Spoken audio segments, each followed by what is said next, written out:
Chapter 11. The harvesting of ground nuts and couscous was complete, and the women's rice came next. No men helped their wives. Even boys like Sitafa and Kunta didn't help their mothers, for rice was women's work alone.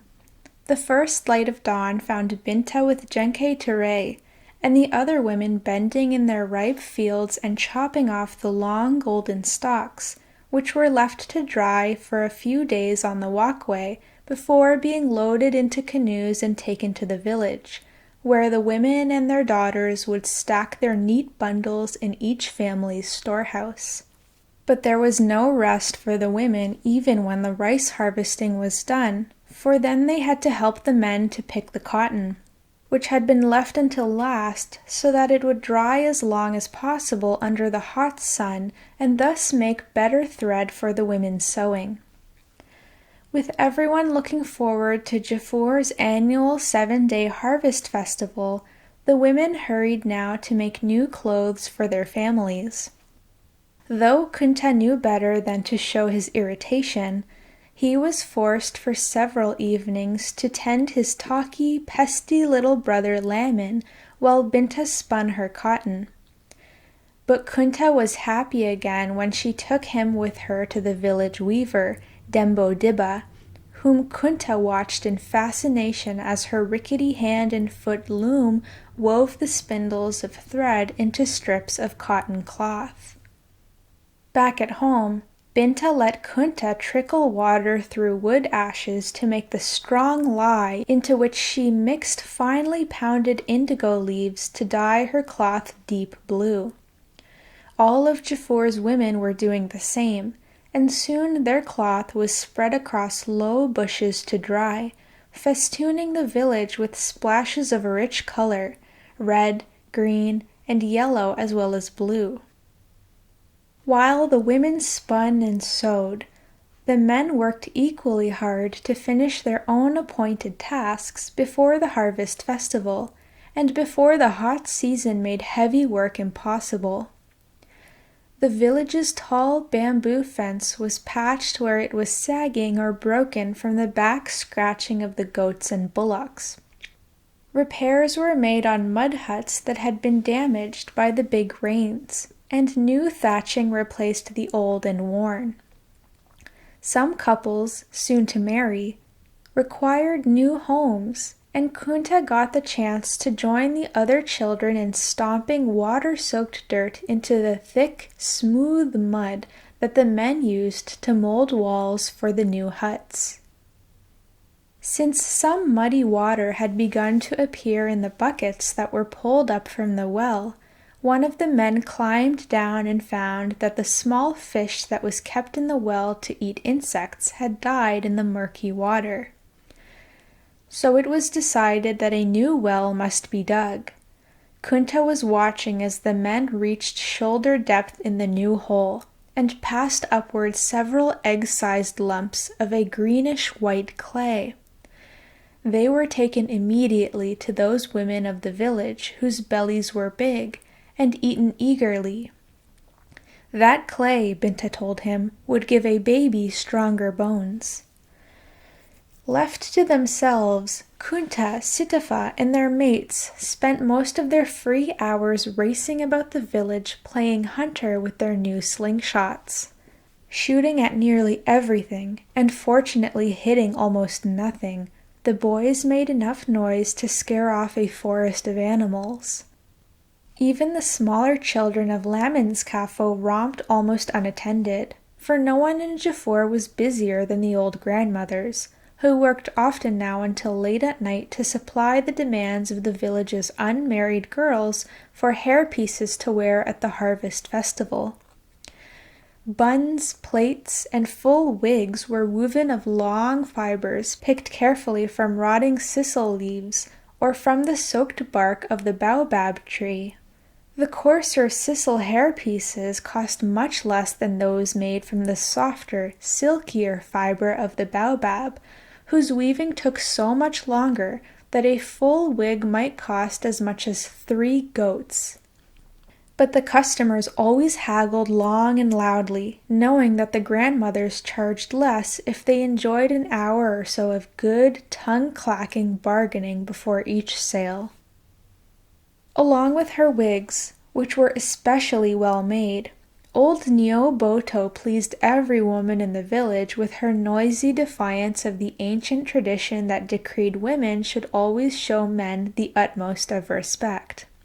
Every morning found her squatted comfortably before her hut, stripped to the waist, enjoying the sun's heat upon her tough old hide, and busily weaving hairpieces.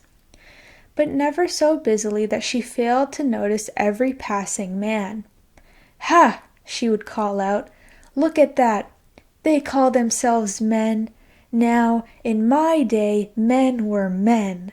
And the men who passed, expecting what always came, would all but run to escape her tongue, until finally Nyoboto fell asleep in the afternoon, with her weaving in her lap and the toddlers in her care laughing at her loud snoring.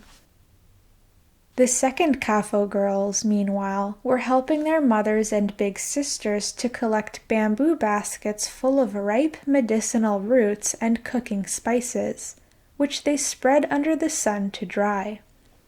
When grains were being pounded, the girls brushed away the husks and chaff. They helped also with the family washing, beating against rocks the soiled clothing that had been lathered with the rough, reddish soap the mothers had made from lye and palm oil.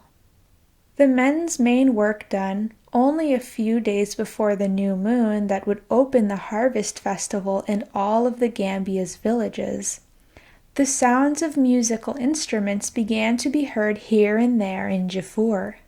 As the village musicians practiced on their 24-stringed koras, their drums, and their balafons, melodious instruments made of gourds tied beneath wooden blocks of various lengths that were struck with mallets, little crowds would gather around them to clap and listen.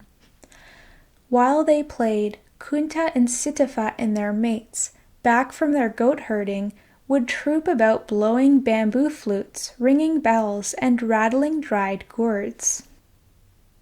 Most men relaxed now, talking and squatting about in the shade of the baobab. Those of Amoro's age and younger kept respectfully apart from the council of elders, who were making their annual pre-festival decisions on important village business. Occasionally 2 or 3 of the younger men would rise, stretch themselves, and go ambling about the village with their small fingers linked loosely in the age-old yayo manner of African men. But a few of the men spent long hours alone, patiently carving on pieces of wood of different sizes and shapes.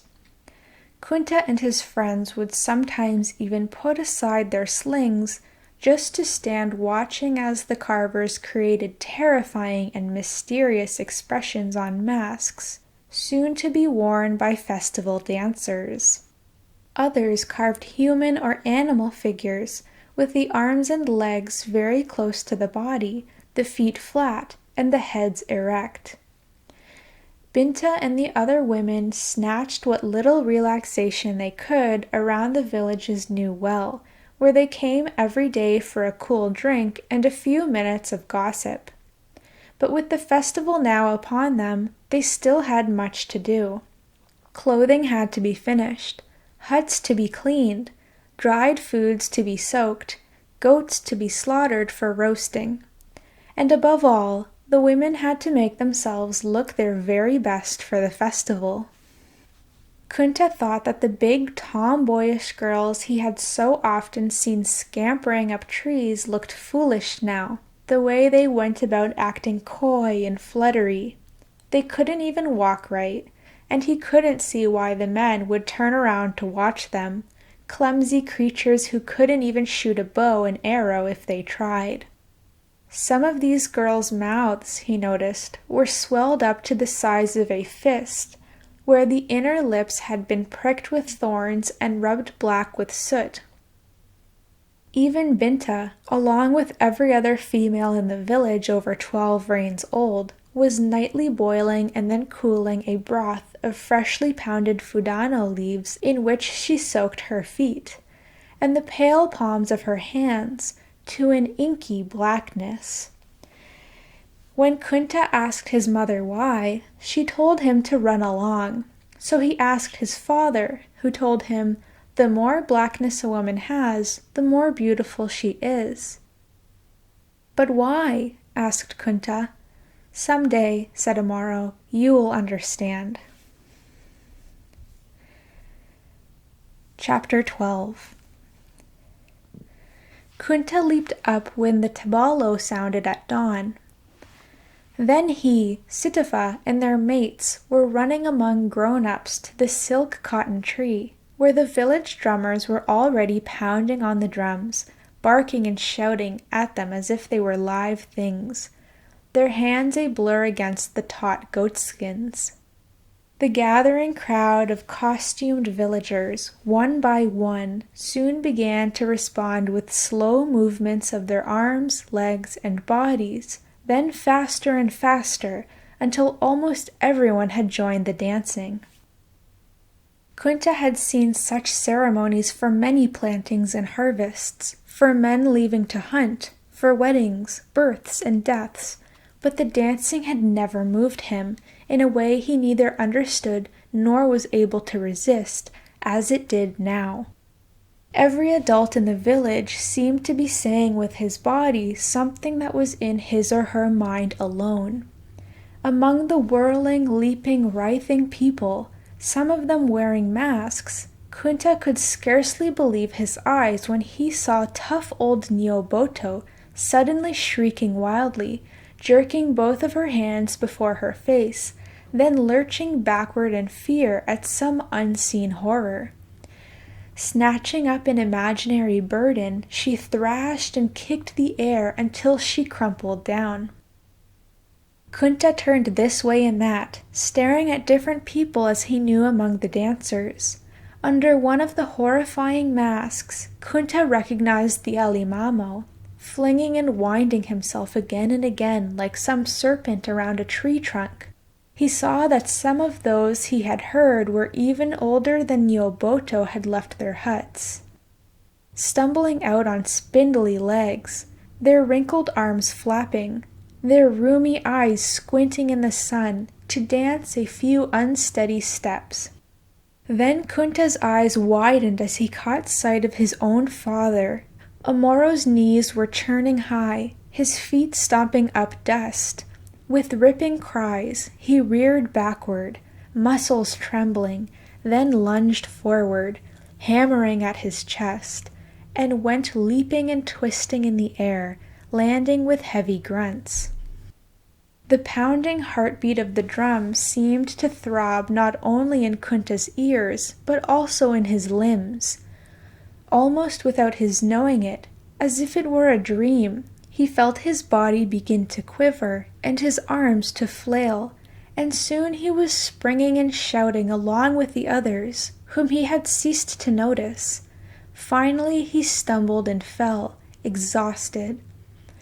He picked himself up and walked with weak knees to the sidelines, feeling a deep strangeness that he had never known before. Dazed and frightened and excited, he saw not only Sitafa, but also others of their kafo out there dancing among the grown-ups, and Kunta danced again. From the very young to the very old, the villagers danced on through the entire day. They and the drummers stopping for neither food nor drink, but only to catch fresh breath. But the drums were still beating when Kunta collapsed into sleep that night.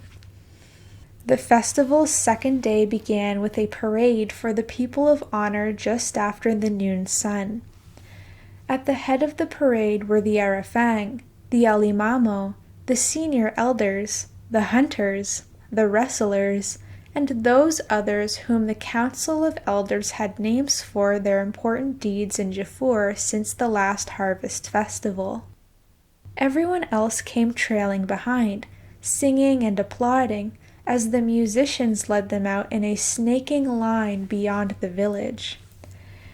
And then they made a turn around the traveler's tree. Kunta and his kafo dashed ahead, formed their own parade, and then trooped back and forth past the marching adults, exchanging bows and smiles as they went, stepping briskly in time with their flutes, bells, and rattles. The parading boys took turns at being the honored person. When it was Kunta's turn, he pranced about, lifting his knees high, feeling very important indeed. In passing the grown-ups, he caught both the Moros and Binta's eyes, and knew they were proud of their son. The kitchen of every woman in the village offered a variety of food in open invitation to anyone who passed by and wished to stop a moment and enjoy a plateful. Kunta and his kafo gorged themselves from many calabashes of delicious stews and rice. Even roasted meats, goats, and game from the forest were in abundance, and it was the young girl's special duty to keep bamboo baskets filled with every available fruit.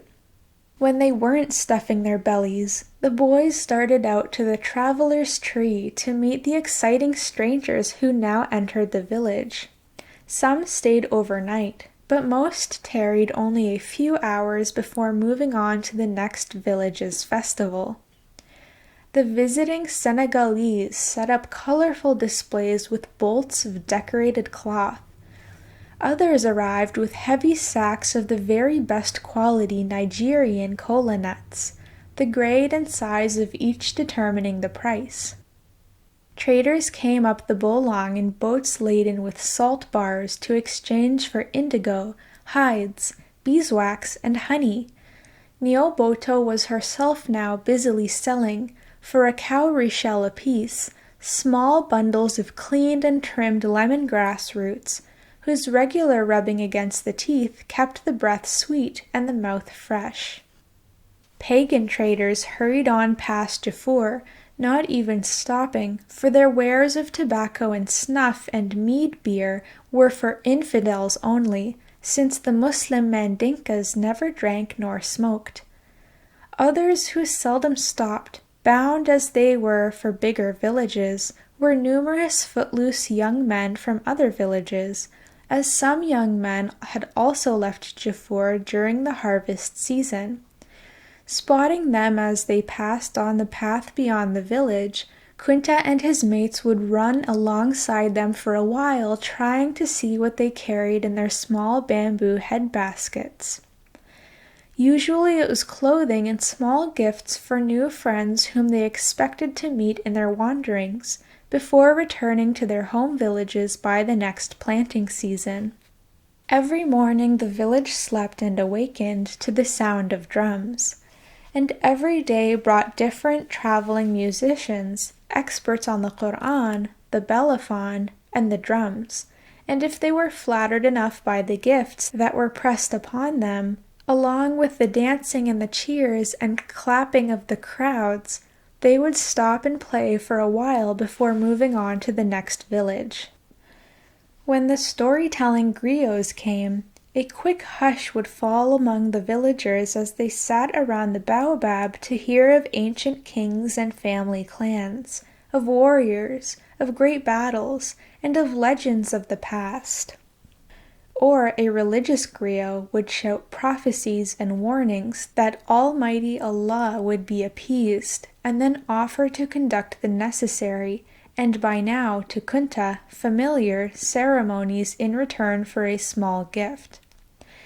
In his high voice, a singing griot sang endless verses about the past splendors of the kingdoms of Ghana, Songhai, and Old Mali, and when he finished, some people of the village would often privately pay him to sing the praises of their own aged parents at their huts.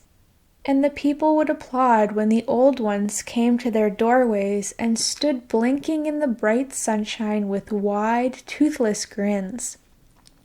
His good deeds done, the singing griot reminded everyone that a drum talk message and a modest offering would quickly bring him to Jafur any time to sing anyone's praises at funerals, weddings, or other special occasions, and then he hurried on to the next village.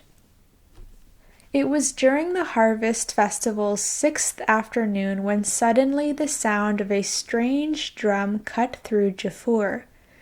Hearing the insulting words spoken by the drum, Kunta hurried outside and joined the other villagers as they gathered angrily beside the baobab. The drum, obviously quite nearby, had warned of oncoming wrestlers so mighty that any so-called wrestlers in Jafur should hide. Within minutes, the people of Jafur cheered as their own drum sharply replied that such foolhardy strangers were asking to get crippled, if not worse. The villagers rushed now to the wrestling place, as Jafur's wrestlers slipped into their brief dallas with the rolled cloth handholds on the sides and buttocks, and smeared themselves with a slippery paste of pounded baobab leaves and wood ashes. They heard the shouts that meant their challengers had arrived. These powerfully built strangers never glanced at the jeering crowd. Trotting behind their drummer, they went directly to the wrestling area, clad already in their dallas, and began rubbing one another with their own slippery paste. When Jafur's wrestlers appeared behind the village drummers, the crowd's shouting and jostling became so unruly that both drummers had to implore them to remain calm. Then both drums spoke. "Ready!" The rival teams paired off, each two wrestlers crouching and glaring, face to face. Take hold, the drums ordered, and each pair of wrestlers began a cat-like circling. Both of the drummers now went darting here and there among the stalking men. Each drummer was pounding out the names of that village's ancestral champion wrestlers, whose spirits were looking on. With lightning feints, one after another pair finally seized hold and began to grapple. Soon both teams struggled amid the dust clouds, their feet kicked up, nearly hiding them from the wildly yelling spectators. Dog falls or slips didn't count. A victory came only when one wrestler pulled another off balance, thrust him bodily upward, and hurled him to the ground. Each time there came a fall, first one of Jafur's champions, then one of the challengers. The crowd jumped and screamed, and a drummer pounded out that winner's name.